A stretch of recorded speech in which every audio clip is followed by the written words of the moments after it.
남편은 사무직으로 성실히 일했고 저는 매일 아침 지하철을 타고 출근하며 바쁘지만 충실한 일상을 보냈습니다. 퇴근 후에는 친구들과 카페에서 수다를 떨거나 문화센터 강의를 들으며 활력을 채웠죠. 하지만 마음 한구석에는 늘 뭔가 부족하다는 느낌이 있었어요. 미세먼지 가득한 공기, 사람들로 북적이는 지하철, 끝없는 도시의 소음. 이 모든 게 점점 지치게 만들었습니다. 그러던 어느 날 저녁 남편이 식탁에서 조심스럽게 말을 꺼냈어요. 우리 해외로 이민 가면 어떨까? 그 말은 정말 뜬금없었습니다. 이민이라니 갑작스럽게 들어본 적 없는 이야기였죠. 남편은 진지한 표정으로 이어갔습니다. 60세가 다 되어 가는데 여기서 이렇게 바쁘게만 살다가 뭐가 남을까? 새로운 환경에서 여유롭게 살아보자. 남편은 평소에도 도시 생활에 지쳐 있었고 특히 코로나 이후로 자연과 자유로운 삶을 동경했어요. 저는 처음엔 터무니없다고 생각했어요. 수도권 집값이 계속 오르고 있는데 왜 안정적인 삶을 버리고 모험을 하자는 건지 이해가 안 갔습니다. 게다가 50대 중반에 새로운 나라, 새로운 언어, 새로운 문화를 받아들이는 게 쉬울 리 없었죠. 하지만 남편은 점점 구체적으로 계획을 세우기 시작했어요. 인터넷에서 해외 이민 성공 사례를 찾아 보여주며 동남아시아의 한 나라를 콕 집어 이야기했습니다. 그곳은 생활비가 저렴하고 기후가 따뜻하며 외국인 은퇴자들에게 인기 있는 곳이라고 했어요. 남편이 보여준 사진들은 정말 매력적이었습니다. 푸른 바다, 넓은 정원이 딸린 집, 저렴한 물가, 여유로운 분위기. 그곳에서라면 적은 돈으로도 풍족하게 살 수 있을 거라고 했어요. 남편은 계산까지 해보여줬습니다. 수도권 아파트를 팔면 꽤 큰 돈이 생기고 그 돈으로 현지에서 집을 사고 남은 돈을 투자하면 여유로운 생활이 가능하다고요. 게다가 의료비도 저렴하고 외국인 커뮤니티도 잘 형성되어 있다고 했습니다. 저는 여전히 망설였어요. 수도권에서의 삶이 익숙했고 친구들과의 만남, 딸과의 주말 약속, 동네 카페에서의 여유로운 시간들이 소중했거든요. 하지만 남편의 열정은 점점 저를 설득하기 시작했습니다. 특히 코로나로 재택근무를 하면서 수도권에 꼭 살아야 할 이유가 점점 줄어드는 느낌이었어요. 주변에서도 은퇴 후 해외로 떠나는 사람들이 늘어나고 있다는 이야기가 들려왔고 TV 프로그램에서도 동남아시아에서의 여유로운 삶을 다룬 방송이 자주 나왔습니다. 남편은 지금 아니면 언제 이런 기회를 잡겠어? 나이 더 들면 더 어려워질 거야 라고 했고 그 말이 점점 마음에 와닿았어요. 결국 저도 마음이 움직이기 시작했습니다. 남편의 건강도 걱정이었어요. 고혈압과 당뇨 초기 증상이 있었는데 의사는 스트레스를 줄이고 규칙적인 생활을 하라고 했거든요. 해외에서 여유롭게 살면 자연스럽게 건강도 좋아질 거라는 생각이 들었습니다. 무엇보다 새로운 도전에 대한 설렘이 점점 커졌어요. 늘 같은 일상을 반복하며 사는 게 아니라 완전히 다른 환경에서 새 출발을 한다는 게 매력적으로 느껴졌죠. 그렇게 저희는 작년 초 큰 결정을 내렸습니다. 수도권 아파트를 팔고 전 재산을 가지고 해외로 떠나기로 했어요. 아파트는 한 달 만에 팔렸어요. 부동산 중개인이 말하길 수도권 아파트는 여전히 수요가 많아서 금방 팔릴 거라고 했는데 정말 그랬습니다. 그때는 그렇게 빨리 팔려서 다행이라고 생각했어요. 그 돈으로 남편이 말한 동남아시아의 한 나라로 떠날 준비를 시작했어요. 저희는 그 나라의 한 중소도시를 선택했어요. 인기 있는 관광지는 너무 번잡하고 조용한 곳에서 여유롭게 살고 싶었거든요. 그곳은 자연환경이 좋고 외국인 은퇴자들이 많이 사는 곳으로 유명했습니다. 인터넷에서 본 사진처럼 바다가 보이는 언덕 위의 집, 넓은 마당, 그리고 저렴한 생활비. 모든 게 완벽해 보였어요. 저희는 현지 부동산 업체를 통해 집을 알아봤습니다. 온라인으로 몇 군데 집을 보고 영상 통화로 집 내부를 확인했어요. 그중 한 집이 특히 마음에 들었습니다. 2층짜리 단독주택에 넓은 마당과 바다 전망까지 갖춘 곳이었죠. 가격도 수도권 아파트의 절반 정도였어요. 남은 돈은 현지 은행에 예금하거나 투자해서 생활비로 쓰기로 했습니다. 부동산 업체 직원은 매우 친절했고 영어도 유창해서 믿음이 갔어요. 그는 외국인 투자자들을 많이 도와봤다며 모든 절차를 쉽게 처리해 줄 수 있다고 했습니다. 저희는 그를 믿고 계약을 진행했어요. 집을 사고 남은 돈은 그의 추천으로 현지 투자 상품에 넣기로 했습니다. 수익률이 꽤 높아 보였고 안정적이라고 했거든요. 이사 준비는 빠르게 진행됐어요. 짐을 정리하고 비자를 신청하고 현지 생활에 필요한 정보를 모았습니다. 딸은 저희 결정을 걱정했지만 엄마 아빠가 행복하면 그걸로 됐어라며 응원해줬어요. 딸은 수도권에서 직장을 다니고 있었고 주말마다 만나던 게 이제는 어려워질 테지만 영상 통화로 자주 연락하자고 약속했어요. 그렇게 저희는 설렘과 기대를 안고 비행기에 올랐습니다. 새로운 삶이 시작되는 순간이었죠. 그 나라에 도착한 첫날, 공항에서부터 따뜻한 바람이 저희를 맞이했습니다. 푸른 하늘과 야자수가 흔들리는 풍경은 정말 아름다웠어요. 부동산 업체 직원이 공항까지 마중 나와서 저희를 새 집으로 안내했어요. 집은 사진에서 본 그대로였습니다. 넓은 마당, 바다를 내려다보는 테라스, 그리고 조용한 동네. 처음 몇 달은 정말 꿈 같았어요. 아침이면 테라스에서 커피를 마시며 바다를 바라보고 마당에서 열대 과일을 심어보는 재미도 있었어요.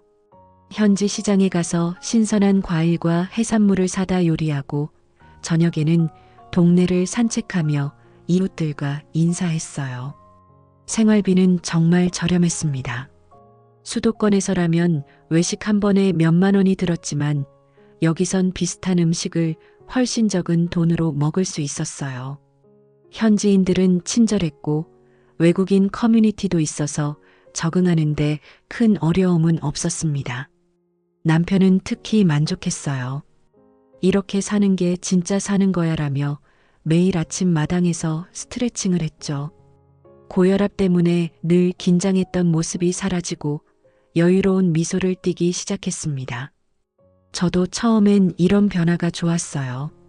수도권의 빡빡한 일상에서 벗어나 매일 새소리와 바닷바람을 느끼는 삶은 정말 신선했어요. 하지만 적응이 되면서 조금씩 불편함이 눈에 띄기 시작했습니다.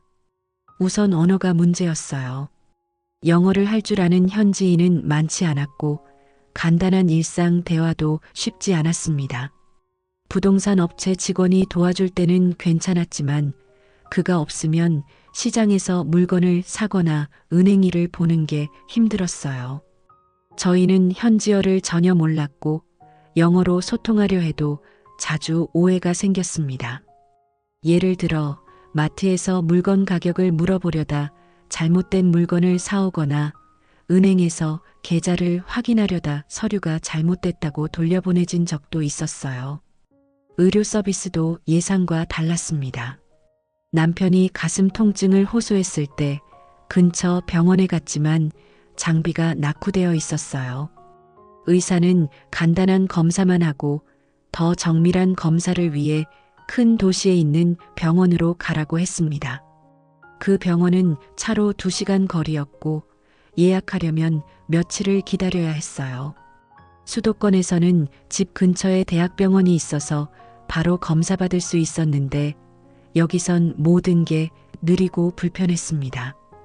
다행히 큰 문제는 아니었지만 정기적으로 병원에 다녀야 했고 그때마다 긴 이동 시간이 부담스러웠어요. 또 다른 문제는 문화적 차이였습니다. 현지인들은 친절했지만 깊은 관계를 맺는 건 쉽지 않았어요. 외국인이라는 이유로 약간의 거리감이 느껴졌고 동네 행사에 참여하려 해도 어색한 분위기가 있었어요. 저희가 현지 문화를 잘 몰라서 실수할 때도 있었죠. 예를 들어 이웃집에 초대받아 갔을 때 음식을 어떻게 먹는지 몰라 당황했던 적이 있어요. 외국인 커뮤니티에 가입했지만 그들도 저희처럼 적응 중인 사람들이라 깊은 유대감을 느끼기 어려웠습니다. 그럼에도 저희는 낙관적으로 버텼어요. 새로운 환경에 적응하려면 시간이 필요하다고 생각했죠. 남편은 현지 농장에서 일하는 법을 배우기 시작했고 저는 동네 시장에서 현지 요리를 배워보려 했어요. 하지만 점점 더 큰 문제가 드러나기 시작했습니다. 부동산 업체 직원이 추천했던 투자 상품에서 문제가 생긴 거예요. 처음엔 수익률이 꽤 괜찮았지만 몇 달 지나자 수익이 줄어들더니 갑자기 연락이 끊겼어요. 업체에 연락해봤지만 전화는 항상 받지 않았고 사무실에 찾아가 보니 이미 문을 닫은 상태였어요. 불안감이 커졌지만 그때는 아직 심각성을 몰랐습니다. 투자 문제는 점점 심각해졌습니다. 저희는 부동산 업체 직원의 추천으로 현지 은행과 연계된 투자 상품에 돈을 넣었어요.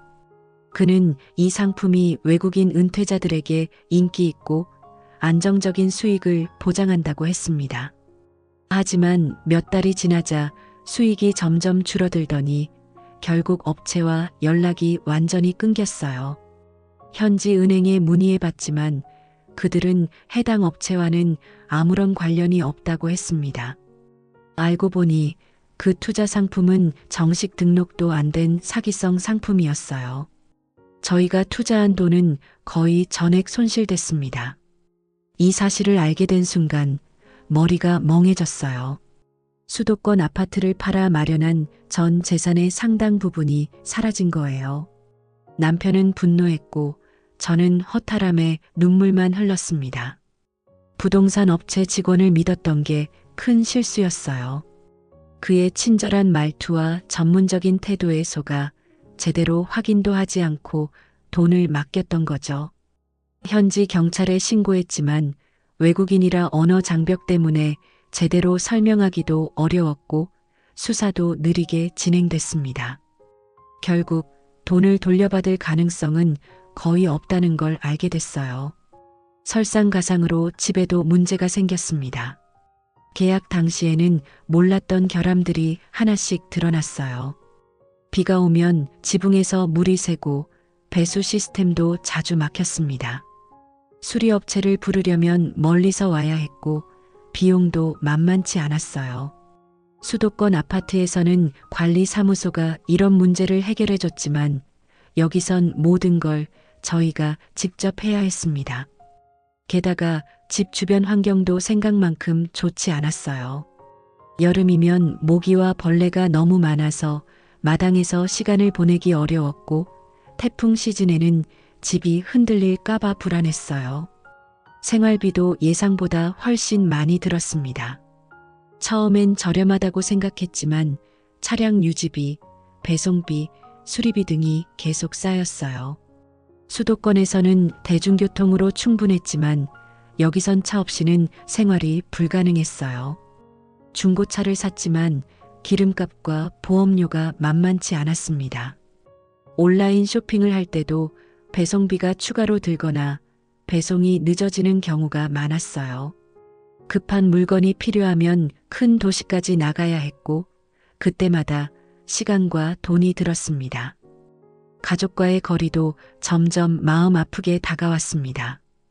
딸은 수도권에서 직장을 다니며 바쁘게 살고 있었고 저희가 멀리 떨어져 있으니 자주 보기가 어려웠어요. 딸이 임신했다는 소식을 들었을 때 정말 기뻤지만 한편으론 마음이 무거웠습니다.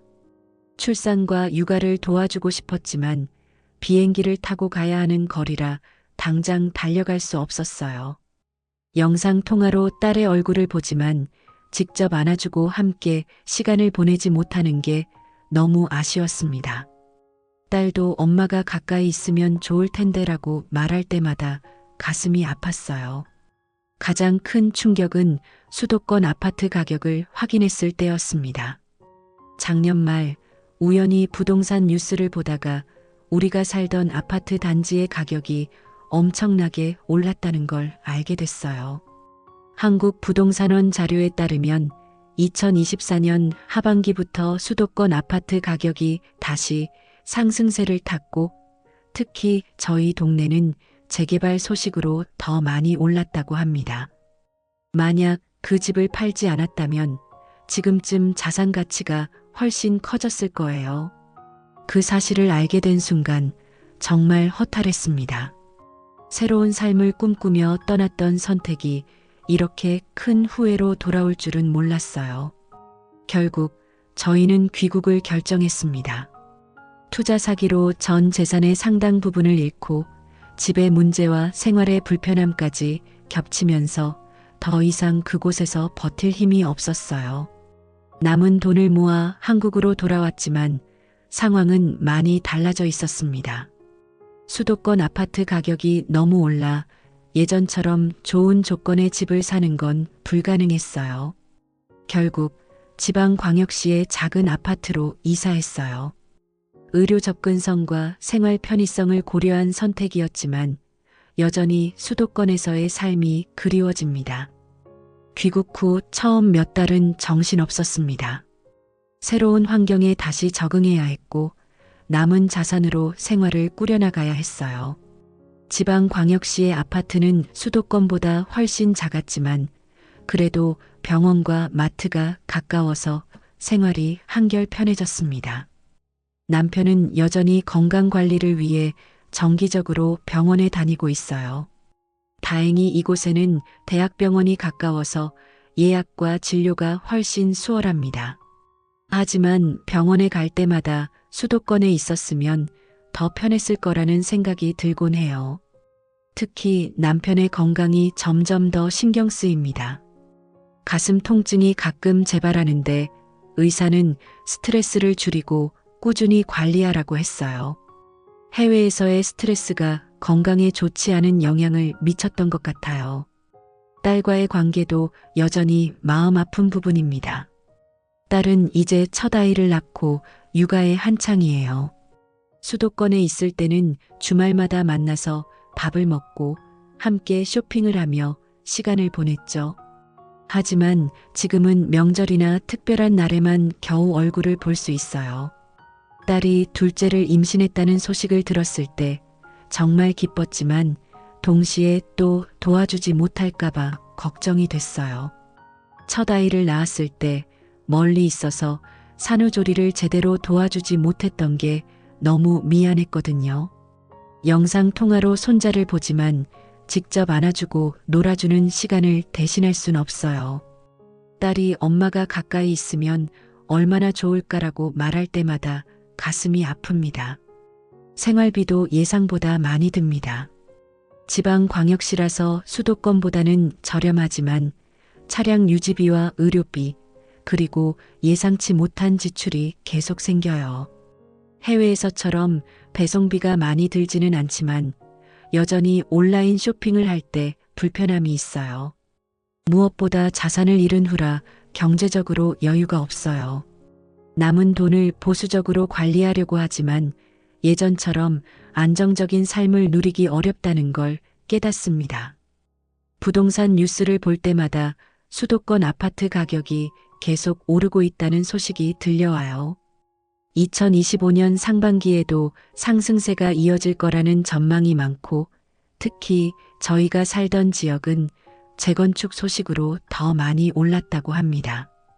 그때 팔지 않았다면 지금쯤 훨씬 더 큰 자산을 가지고 있었을 텐데 그 생각이 자꾸만 머릿속을 맴돕니다. 남편과 저는 자주 이야기를 나눕니다. 처음엔 서로에게 화를 내고 후회로 가득했어요. 남편은 자신의 결정이 잘못됐다고 자책했고, 저는 그때 더 강하게 반대했어야 했다고 후회했죠. 하지만 시간이 지나면서 서로 탓하는 건 의미가 없다는 걸 알게 됐어요. 이미 벌어진 일을 되돌릴 수 없으니 지금 상황에서 최선을 다해야 한다는데 의견을 모았습니다. 남편은 건강을 최우선으로 두고 저는 딸과 손자와의 시간을 더 소중히 하려고 해요. 지방광역시에서의 생활은 수도권만큼 편리하지 않지만 그래도 해외에서의 불편함에 비하면 훨씬 낫습니다. 요즘은 작은 것에서 행복을 찾으려고 노력해요. 아침에 동네 공원을 산책하며 남편과 이야기를 나누고 주말이면 딸네 집에 가서 손자를 보는 게 큰 낙이 됐어요. 경제적으로 넉넉하지는 않지만 가족과 함께하는 시간이 무엇보다 소중하다는 걸 깨달았습니다. 해외 이민이라는 꿈은 아름다웠지만 현실은 훨씬 더 복잡하고 어려웠어요. 그 경험을 통해 신중함의 중요성을 뼈저리게 배웠습니다. 부동산을 처분하고 큰 돈을 투자하고 새로운 환경에 뛰어드는 결정은 정말 신중해야 한다는 걸 알게 됐어요. 특히 나이가 들수록 건강과 가족과의 거리가 얼마나 중요한지도 깨달았습니다. 지금은 이곳에서 새롭게 시작하려고 합니다. 남편과 함께 건강을 챙기고 딸과 손자와의 시간을 최대한 많이 만들려고 해요. 비록 예전 같은 안정적인 삶은 아니지만 지금 상황에서 최선을 다해보려고 합니다. 해외에서의 실패는 아픈 경험이었지만 그 덕분에 삶의 우선순위를 다시 생각하게 됐어요. 앞으로는 큰 모험보다는 지금 가진 것들을 소중히 지키며 살아가고 싶습니다.